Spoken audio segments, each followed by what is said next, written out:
Vamos lá, seguindo com o Morning Show, meu amigo âncora do Jornal da Manhã está aqui com a gente, Thiago Berrache, trazendo a informação de que o governo de São Paulo confirma a primeira morte por conta do coronavírus. É isso, Thiago? É isso, Edgar. Bom dia a todos. A informação que nós temos é que o Palácio dos Bandeirantes está confirmando a primeira morte por causa do coronavírus. Claro, um paciente aqui de São Paulo, não temos ainda qualquer detalhe em qual hospital que ele estava.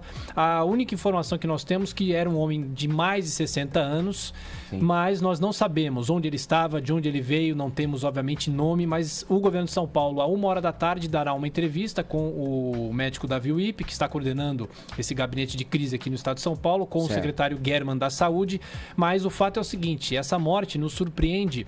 Claro que as mortes, infelizmente, eram esperadas, mas nós tínhamos notícias de pacientes internados em estado grave no Distrito Federal, uma mulher, e no Rio de Janeiro. Aqui em São Paulo não havia informação de paciente internado em estado grave, e se é que eventualmente ele estava realmente internado. Imaginemos que sim, estivesse internado, respirando por aparelhos, mas então nós não temos qualquer outro detalhe, só a notícia de que morreu a primeira pessoa por causa do coronavírus no Brasil. E com a idade de que o coloca dentro desse grupo de risco, de maior risco. A imprensa já começa a dar essa informação também. A Folha de São Paulo já dá que é um homem de 62 anos. O Palácio não confirma essa informação, não confirma idade e nem, obviamente, o sexo da pessoa. E o quadro de saúde dessa pessoa? Então, ninguém sabe, Adriles. Ainda ninguém sabe. Eles vão detalhar agora, 13h, como é que ele estava, se ele veio de algum lugar, ou se ele pegou a doença daqui, se algum tinha parente alguma situação estava... de saúde delicada, pré-existente, né? Então, não sabemos ainda qualquer detalhe sobre o estado de saúde dele, onde que ele estava internado.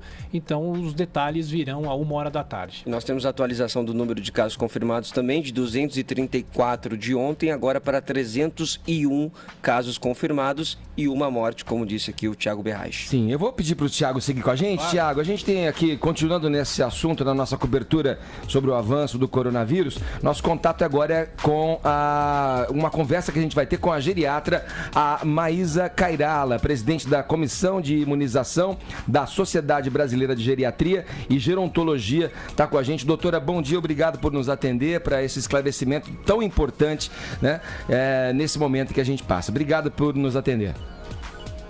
Bom dia a todos, eu que agradeço a oportunidade. Vamos lá, eu queria começar essa conversa com a senhora com uma pergunta muito simples, né?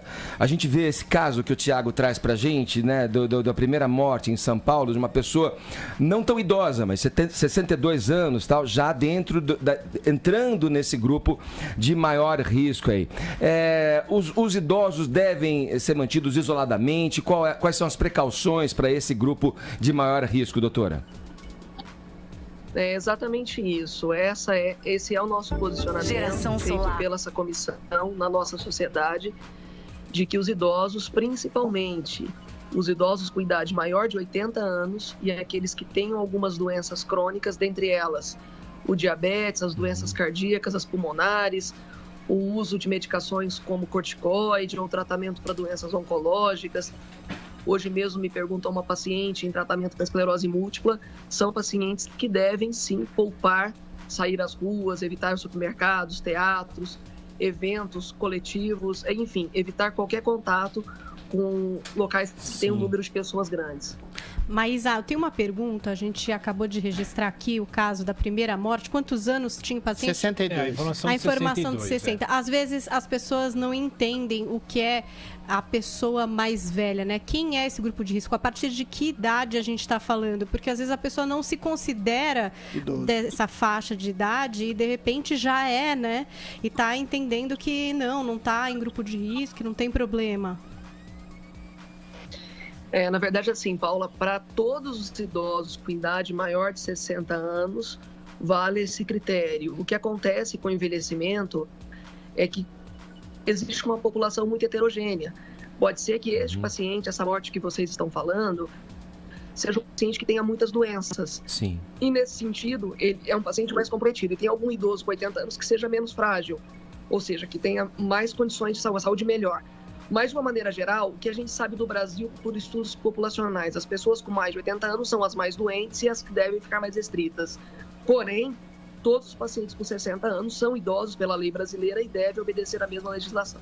Doutora, uma orientação, principalmente para os pais, a gente sabe que aqui em São Paulo e em outras partes do país, as escolas estão cancelando as aulas. E muitas vezes os pais não têm com quem deixar as crianças, muitas delas ficam em casa dos avós, aquela coisa toda. A gente não sabe ainda a dimensão dessa doença em relação às crianças, mas ontem o diretor da OMS chegou a falar que existem crianças no meio dos mortos, mas não temos qualquer outro detalhe em relação a isso. Qual é a preocupação? É melhor não deixar crianças junto com os idosos? Isso é uma situação difícil, né? Essa doença, inclusive, ela tem essa característica de poupar as crianças, né?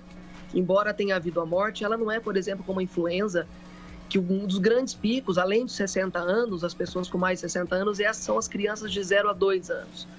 Mas a orientação é sim, que as crianças não fiquem em extremo contato com os avós.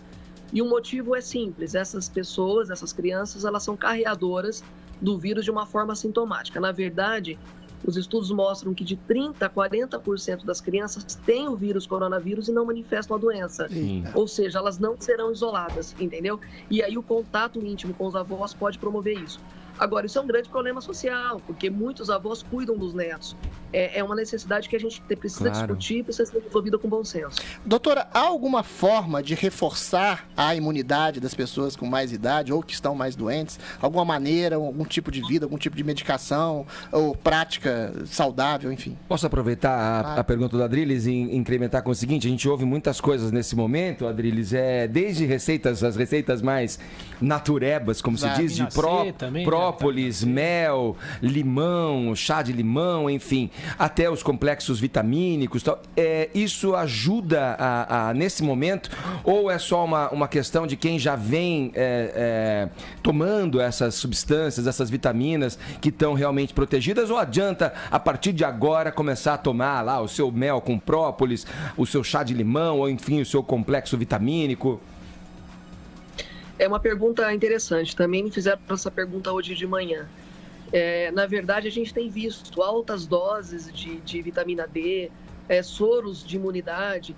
Isso tudo, na verdade, não tem comprovação científica. O que é importante é que as pessoas mantenham a higiene pessoal, mantenham a etiqueta de higiene nesse momento.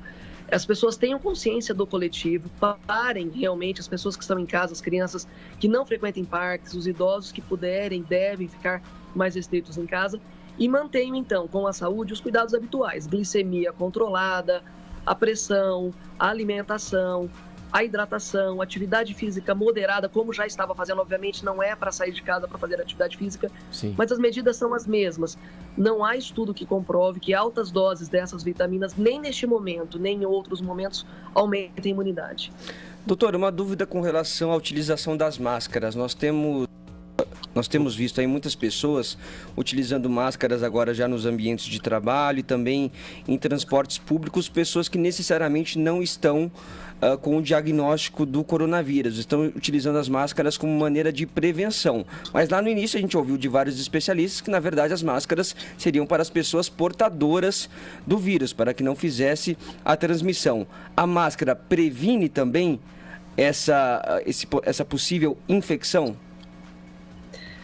Isso é uma situação complicada. A gente viu em alguns países do mundo usar máscara de uma forma mais indiscriminada. As pessoas sempre perguntam isso. Eu acho que é de extrema importância a gente notificar aqui que, diante de uma epidemia, as respostas de hoje podem não servir para hoje à tarde, tá? Porque se muda de patamar de epidemia, como o uso do PCR, não é, para fazer o diagnóstico, etc., né? A gente sabe que hoje à tarde deve ter algumas outras medidas institucionais, principalmente pelo estado de São Paulo, para que a gente contenha de uma forma maior essa doença. Máscaras. As pessoas que são grupo de risco, como aqueles doentes ou em uso de tratamento oncológico, por exemplo, que saiam de casa, podem sim usar essa máscara cirúrgica para proteção. Pessoas que tenham qualquer sintoma respiratório devem, de uma maneira mais segura, ficar em casa. Caso saiam e tenham esses efeitos, devem sim usar a máscara para evitar a contaminação. Suponhamos que você esteja com alguém próximo com sintomas. Não estou dizendo do coronavírus, mas, por exemplo, pode ser de um resfriado comum e que você não tem, inclusive, o diagnóstico. Ele deve usar a máscara e, se você estiver em contato com ele, também deve. Mas, principalmente, a pessoa que está com algum sintoma respiratório deve usar a máscara para não propagar a doença. Doutora, para a gente finalizar, gostaria de um parecer da senhora com relação à questão dos testes de detecção da doença em si. A Coreia tem uma experiência benéfica, favorável, né, com relação a isso, porque fez muitos testes e os testes lá não faltaram. Aqui no Brasil, parece-me, pela carência desses testes e pela impossibilidade também de se testar todo mundo, neste momento, tem uma orientação das autoridades para que as pessoas, aos menores sintomas, aos sintomas iniciais do que pode ser uma gripe comum, permaneçam isoladas em suas casas, tomando essas medidas, além das medidas de profilaxia, as medidas, tomando os remédios ali para curar o que pode ser eventualmente uma gripe comum, assim. Como a senhora vê esse cenário e o quão isso pode nos levar a um cenário mais catastrófico, não seria a palavra, mas um cenário mais difícil? Na verdade, assim, como eu disse, isso são situações dinâmicas. Veja, seria ótimo, o mundo ideal, existe um mundo ideal que não é um mundo populacional. O mundo ideal seria que todas as pessoas fizessem o PCR para a gente saber, inclusive, da incidência real dessa doença aqui no Brasil. Sim. Diante de um quadro chamado epidemia, em que vai acometer milhões de pessoas, não tem muito sentido você fazer o diagnóstico para saber a incidência, porque já se trata de um conceito epidemia. Agora, na verdade, você pode restringir essas pessoas para ter contatos, né? O fato se você fizer em todos aqueles pacientes que têm poucos sintomas ou que sejam oligoassintomáticos, você pode ter um falso negativo. São aquelas pessoas que fazem o teste e dá negativo, por quê? Porque a viremia, que é o vírus no sangue, ainda é baixo. Isso pode ser um transtorno, porque essa pessoa está negativa, vai trabalhar e daí um dia ela seria positiva. Por outro lado, nós poderíamos monitorar isso, mas isso é caro. Então, a OMS, a Organização Mundial de Saúde, preconiza o uso do exame, porém, aqui no Brasil, o nosso ministro ponderou que não terá exame para todo mundo. Sim. Estão, inclusive, tentando um teste rápido, alguma coisa mais barata, porque, na verdade, o que está acontecendo com o coronavírus, ele não é como a gripe de influenza, que a gente tem o contato desde o começo do século XX, que a gente sabe, inclusive, como fazer, inclusive temos a vacina. Sim.